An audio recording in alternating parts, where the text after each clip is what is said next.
Hey, kia ora. Helen Brahms here, coming to you live from Sun City in Arizona. Hope you're having a super fantastic, sparkling day. It has been a very strange day here today, and a really exciting one as well. So, first of all, I went and dropped Zeffy off this morning at the dog sitters and spent some time there with them while she was playing around, getting her used to everybody.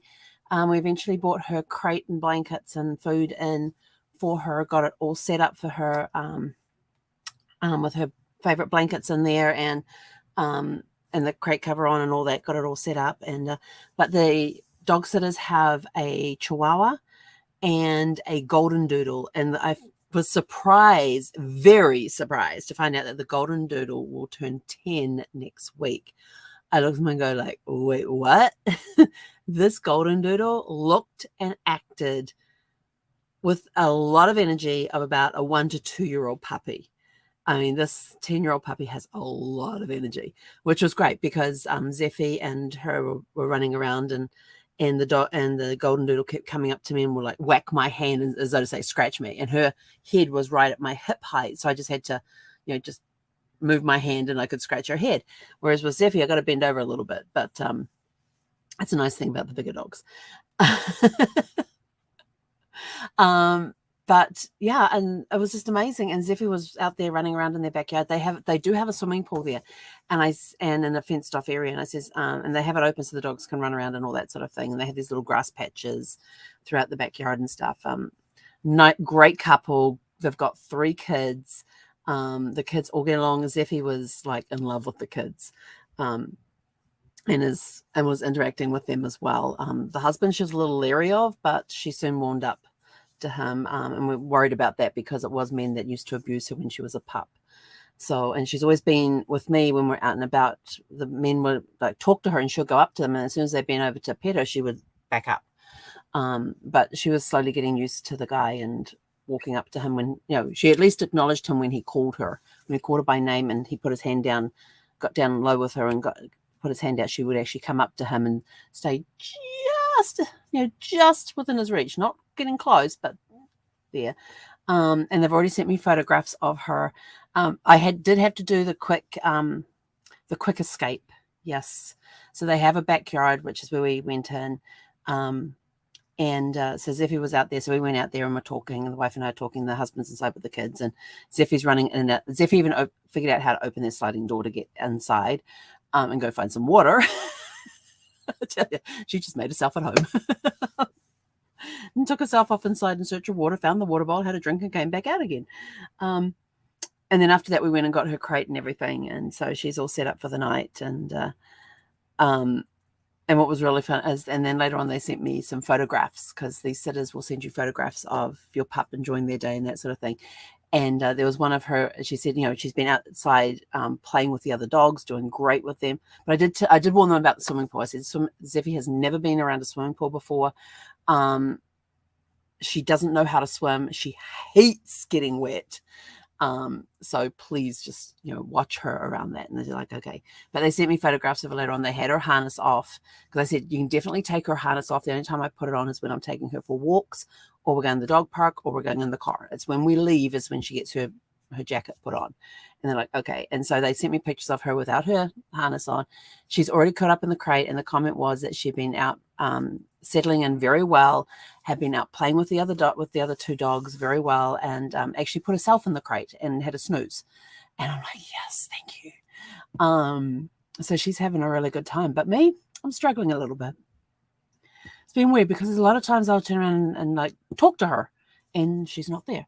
When I go in the bath, if she's not up on her bed or in her crate, she's normally in the bedroom, caught up on the bed. And so whenever I go to the bathroom, I put my head in there and say hi to her and maybe go and give her a pet and that sort of stuff. And I just went to do that just before, and I'm like, she's not there.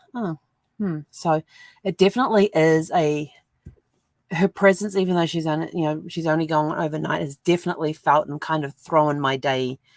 It definitely has thrown my day, not having her around. But all of a sudden I'm thinking of, oh, I don't have Zeffy.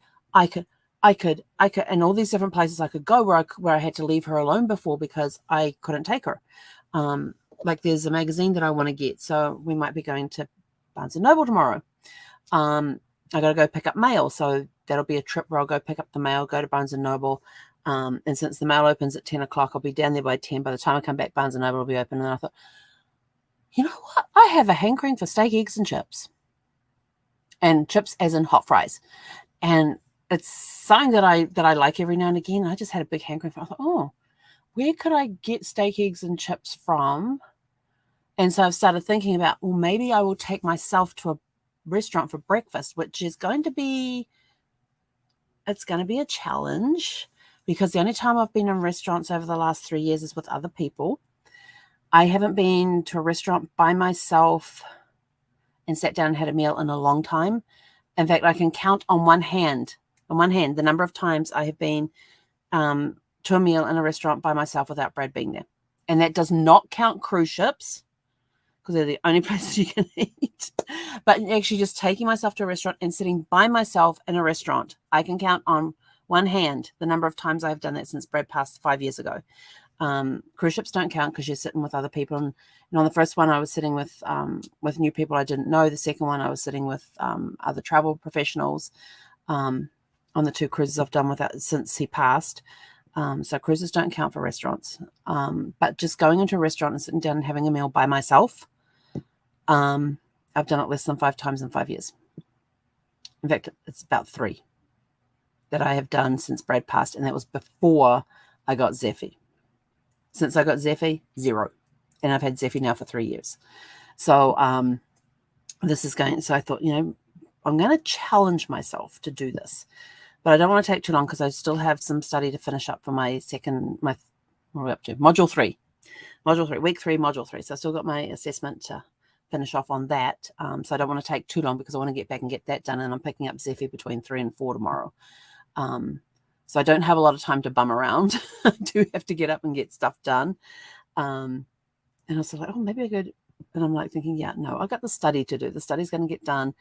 Other stuff's going to get done during the week. I got a hotel booked for when I'm down in San Diego. And the only reason I'm booking a hotel and not staying with the kids is because, one, I have a 2-day workshop where I'm online all day and can't be disturbed. And the other one is I'm emptying out my little storage unit. They've got a 5x10 storage unit, which is less than half full. So I'm emptying that out. In fact, it's probably not even half. If you're thinking widthwise across the room, across the space, it's less than half full. As far as height goes, it's shorter than I am. So I don't have to reach up high to get anything, which is good. I think all the furniture's gone from in there. Yeah. But I've got a hotel that's close to one of the boys. It's like a 10-minute drive from there, and it's like 15 minutes to the storage unit. So very handy. So my plan is on Mondays to drive down, go straight to the storage unit, load up the car with some stuff from the storage unit, and then go to the hotel, unload everything, and then go back to the storage unit and pick up more stuff and try and get it completely empty by the end of the day, because then I don't have to pay rent on December 1st. Since Tuesday and Wednesday, I won't be able to go over there. If I do, it'll be in the dark after hours, and I don't want to be there in the dark. It's not it's in an industrial area, but I just don't feel safe. I mean, it's creepy going into the storage unit anyway when you're there in the day, if there's nobody else in the building. It's kind of creepy, even though there's cameras around and everything else. It just kind of creeps me out, that place. For some reason, the one that I've got here in Arizona, I guess it's because it's more brightly lit, the one here in Arizona, that I feel safer. But in that one, all the lights are out unless you're walking through an area, and then they turn all the lights on. It's kind of spooky, especially when you're in an area where the light will come on in front of your unit, but the light that's next to you got that whole corridor is dark, because I've got a corner unit, and that whole corridor next to me is all dark. And so I kind of like walk over there to turn the light on, but they're all motion censored. So, yeah. But it's very creepy in that one. So I'll be glad to get out of that one. But I know, and then I've got some time to get the stuff off to Goodwill. I do have to do a dump run, so get all that sorted out as well. And then, so that'll be done in the evenings. Yeah, I can't even do it Tuesday, Wednesday evening. I'm going to do most of it on Monday night. So yeah, Monday's going to be a busy day, and it's also a day an assessment is due. So I'm going to get that done on Sunday before I have to get ready for the wedding. So I've kind of got like these deadlines coming up and everything else. And I was like, yeah, we've got to get rid of that. Got to do that. Got to do that. So it's going to be a very packed time when I'm in LA, and I've only got time to see family when I'm down there, which is, would like to have more time there, but I can't really do that right now. So I'll go back. I'll definitely go back and see family in February because I have a cruise to do in February from LA. So either probably before the cruise, I may head out to California and spend a week out there with family, and before I get on the cruise ship, because after the cruise ship, it's just going to be like, I want to get home. I want to get home, see my pup, but we'll see. Anyway, but she's enjoying herself. So I am very, very happy to see that in her pictures. And they said, we tried to get a picture. She's very fast. I said, yeah, sorry, I forgot to tell you. She's very camera shy. You've seen what I've had to do to get her on camera here on the live. She very rarely jumps up here by herself. It's only if I have to tempt her with treats and toys will she get up. But she won't get up by herself when I've got the camera on. And if she knows I'm videotaping her, she walks away and hides. So sometimes she is very agreeable to being on camera, where we've gotten her doing her singing and stuff. And when it comes to bark boxes, that's just a no-brainer because it's a bark box. That takes priority over everything else. And she should have 2 bark boxes this week because her regular bark box got shipped the day before the add-on bark box got shipped. They said because of the size of the order, because I put Thanksgiving stuff in there and Christmas stuff in there. So I'm hoping that it arrives by Wednesday, so I can go pick it up after work. And then we can do an unboxing that night or on Thanksgiving Day. And she'll have some time to work them all out, play with them a little bit before she goes to the sitters on Saturday. So actually, I'm taking it Friday. Yeah. So, Friday night I'll be here by myself, and then I head off on Saturday to LA. I don't know what time I'm going to arrive because it's like a 6-hour drive, and with LA traffic, it could turn into 7 or 8 hours. I don't know. It's San Diego. It's LA. So we'll work that one out. But then I had good things. I got to sit with a friend, and we got talking on some things on genealogy, gave her some hints and tips to help her with her searches and things. So that was actually kind of fun. I enjoyed that. Especially when we were like we just had records just popping up. She goes, oh yeah, I know that name. I know that name. I know that one. I know that one. And so, we were just finding records, and they were just popping up with the right names, the right people. So that was kind of cool that was happening. We didn't really have to do a lot of searching. And so we talked about DNA as well, and what to do with when you get the DNA matches with families and stuff. Remember, DNA proves that you are related by blood to a person. Genealogy proves what the connection is. So there's 2 different things you have to remember.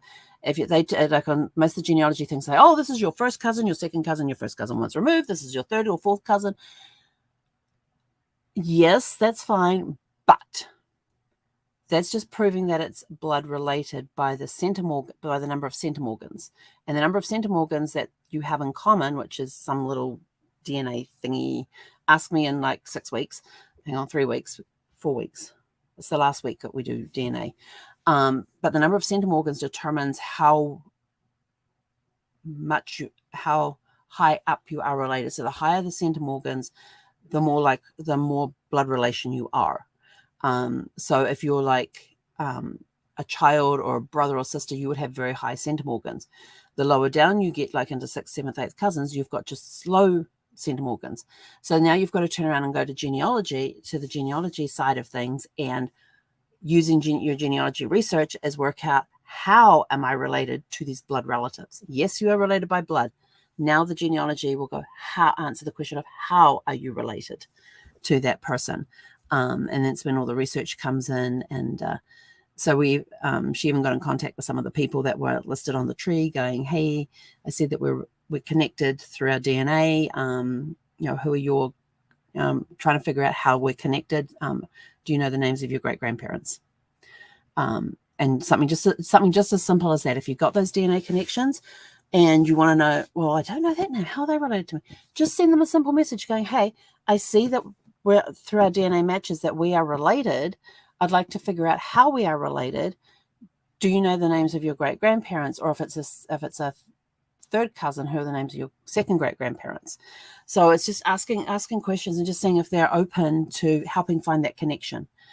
Something just as simple as that. It's just saying, hey, I see that we're connected through the DNA. Do you know the names of your great grandparents? I'd like to figure out how. Do you know the names of, it says that we're second cousins, third cousins, whatever, but I'd like to find out what the actual connection is. So do you know the names of this? And if you are looking for a person who is alive that you've kind of known about but don't really know, and you want to find out more about them, and you know that they're a blood relative, looking on your DNA matches to see, is there anybody in the DNA matches that has the same last name as this person, or has a name that I know is in my family tree. And then start sending these little messages. Hey, I see we're connected by DNA. I'd love to work out what that connection, how we are connected. Do you know the names of your great grandparents? And that's just to open the conversation. And then you can go say, look, I'm actually looking for information on, this person is related to me in this particular way, and I'm trying to reconnect with them, or trying to find out more information about them, find out if they're still alive. Have you heard of this name? And you can just start the ball rolling. But the first question you should always ask them is, hey, we're connected by DNA. I'd love to know how we are connected. Do you know the names of your great grandparents? That's just the opening thing. And then from there, based on their reply, you can give them further information saying, yep, I'm related to this particular person, and trying to find them or relocate or, reconnect with them, especially if it's somebody you've lost connections with, or if it's a parent that hasn't been in your life for a while and you want to find out what's happened to them. That's a good way. And you know that some of those names on there are related to that parent that you're looking for, and you can turn around and say, hey, just want to know who your great grandparents are. And from there, you can go and find out more information. So yeah, it's an interesting exercise. And I thought, I was coaching her through this, and I suddenly thought, I haven't done that with any of mine. But then I know who most of mine are on the close relationships, like second cousins. But there's some third cousins that have come up. I'm like, who are you? And I've said to my mum, do you know anybody in our family by this name? And she's gone, nope. This is all. This is my second or third cousin. So I'm going to go back into my tree and start sending people messages. Well, that was pretty simple. So now I'm going to go take my own advice and go connect with people in my ancestry that I'm connected with, to see if I can find out more about how we are connected and get things taken care of that way. So put some more people into my tree, get some more people in there. Anyway, tonight we are watching A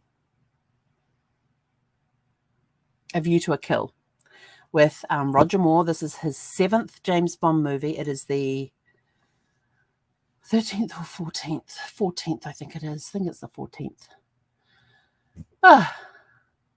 Yeah, the 14th James Bond movie. It is the 7th and final appearance of Roger Moore as James Bond. It also has Grace Jones in it. This would have to be one of my, it's an okay movie and I enjoy it and things like that, but it's not one of my favorites. It's kind of down there. And I think it could be because in this movie, Grace Jones is not the greatest actress in this movie. I don't know if she's done any other movies or anything else, but in this one, I wasn't feeling her character. I felt like she was forcing the character. Although I have to say, you do get to see her body displayed, and especially when she does the martial arts and things. Gorgeous, gorgeous body lines. Absolutely stunning, gorgeous body lines that she has. There's some parts in there where she does some martial arts and things. It was like watching, it was just mesmerizing watching her do that. So I will admit that. But when it came to the actual acting of things and the way some of the lines maybe should have been delivered instead of how they were delivered was not the greatest acting. But I will have to say, some of the action scenes that she is in, and you see she's wearing, and some of them she's wearing tight-fitting clothing or like a bathing suit or something, so you get to see her gorgeous body lines. And it was mesmerizing to watch those particular scenes. Yeah, but in some of them it was sort of like, you're not yes, you connect, but it's not that great. But yeah, I do enjoy watching some of her action scenes that she does, because she can move very gracefully, and just watching her body move is mesmerizing. It's stunning. It's stunning. All these beautiful long limbs, and it's almost like her body had been in this movie, that she had this beautiful sculpted body. It's gorgeous. It's gorgeous. So yes, I get very mesmerized with Grace Jones in that, but I don't think she was the greatest actress for that role. But that's my only real downside on that one. It's like I said, it's not one of my favorite ones, but I still enjoy watching all my James Bonds, even the ones that aren't my favorites. But my question for you is, what structure does the final fight scene take place on? And I'm kind of like, they really did a fight scene on that? Yep, they did. They had to get very special permission to do that, to do some of what they did up there. So anyway, I'm off to watch A View to a Kill, which is the final Roger Moore movie as James Bond. Tomorrow will be Living Daylights. Yes, Living Daylights with Timothy Dalton makes his appearance. And I love it. And I have to tell you, I'll tell you that tomorrow. I'll tell you that tomorrow night, because I just love the entry of how you find out who the new James Bond is. When you first get to see James Bond and first get to hear those famous words, or the name's Bond, James Bond. When you first get to hear those words, I just love how the whole part leading up to that bit goes. So anyway, that's tomorrow night. Tonight is A View to a Kill. Tomorrow night is Living Daylights. But it's all good. So we've got A View to a Kill tonight. Oh, and I remember which movie it was in. One of them, I know, on Her Majesty's Secret Service. I'll have to go back and have a look. They use the line in there, we have all the time in the world, which comes from one of the later James Bond movies. And if I remember correctly, it is The World Is Not Enough it comes from, but I will have to go and look that up. So don't quote me on that. But I thought that was really cool. And if you looked at the photos I posted on Facebook for last night's movie for Octopussy, he was, the one picture, of course, is looking down the gun barrel. The second picture is him putting some roses on his wife's grave. What I found interesting is that they had him in Her Majesty's Secret Service. One of the lines that George Lazenby had right at the beginning, after the first opening scene thing, he turns around to the camera, he looks at it and goes, "This never happened to the other guy," which I was like, okay, that's quirky. But then when Sean Connery came back to do Diamonds Are Forever, in that one, they talked about him being away, him coming back from vacation, made no mention of the fact that his wife that he'd got married, his wife being killed. Well, that's kind of a weird thing. But with Roger Moore, they've brought back the mention of his wife about 3 times now. And last night it was at the opening scene there. He's in the graveyard at the church, and he's putting roses on his wife's tombstone. If you zoom in on the picture, you can actually read the whole thing. And the death date on there is, of course, the date that on Her Majesty's Secret Service was released, which is 1969. So that was her death date, was the release date of the movie, which I thought was kind of a nice tie-in. But then underneath it has that line, we have all the time in the world, which I think I'm going to have to go look it up, but I'm pretty sure it's from World Is Not Enough. I think that's the one that it's from. But I do know it's from a later James Bond movie, and I just can't remember which one, but The World Is Not Enough keeps popping up in my head. So whether it is or not, I don't know. But anyway, I'm out of here. I'm going to go watch A View to a Kill and enjoy that. And then it's going to be strange going to bed without a Zeph to tuck in. And we have this whole evening routine. If I'm not in bed by 10 o'clock, she's out there by my recliner, gets up on her back legs, puts one paw on the recliner next to me and goes, "Huh?" And I go, "Oh, is it bedtime, is it?" And then the other paw comes up.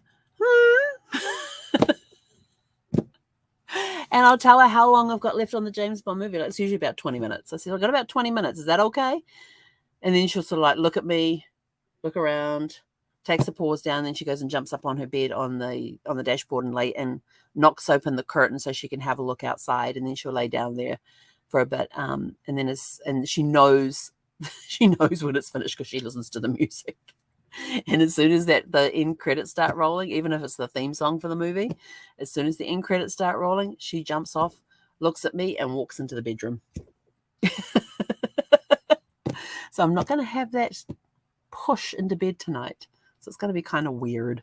But it'll be fine. We're both going to survive this. We're going to survive the week, the 10 days apart, and it'll all be good. So anyway, go out, have a super fantastic sparkling rest of your evening, and we'll catch you guys back here at 6 p.m. Pacific time tomorrow. Hei konera. Do, do, do, do, do.